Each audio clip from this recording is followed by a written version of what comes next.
Nasundan ng tensyon at gulo ang masayang pagdiriwang ng pista ng Senyor Santo Niño sa Tondo, Maynila.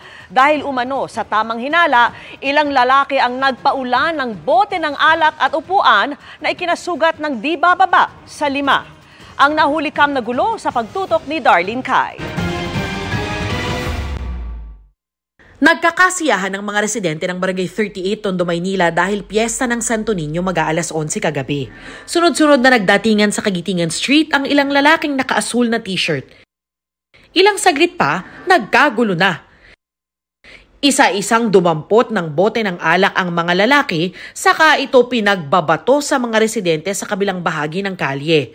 Nagtulakan, nagbatuhan na rin ang mga upuan. Natumba pa ang isang motorsiklo. Maya-maya, dumating ang mga pulis para umawat. Nagkasugat sa ulo at paa si Eladio. Bakas pa ang dugo sa kanyang damit, pati sa kinakasama niyang si Michelle. Yung isang kasama po namin, lasing na kasi tumumba yung babae. Ginilid na po namin, pinapauwi namin. Sabi ko, umuwi ka na, lasing ka na. Sakto, dumaan po sila nakamotor. Yung pong dayo, may angkas na babae.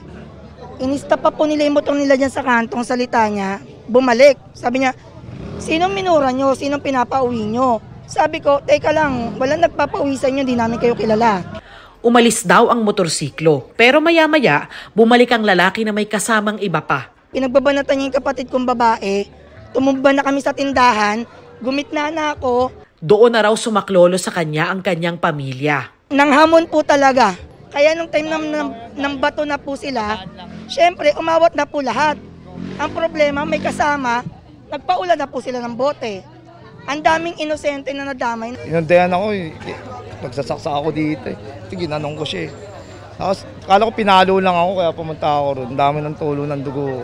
Nung nakita ko may dugo na ako, lumusob na ako. Hindi bababa sa 5 nilang kaanak at kapitbahay ang nasugatan sa gulo. Rumesponde rin agad ang mga taga-barangay pero hindi na nila inabutan ang grupo ng mga lalaki. Hindi raw sila taga roon. Patuloy ang investigasyon sa insidente. Para sa GMA Integrated News, Darlene Kai, nakatutok 24 oras.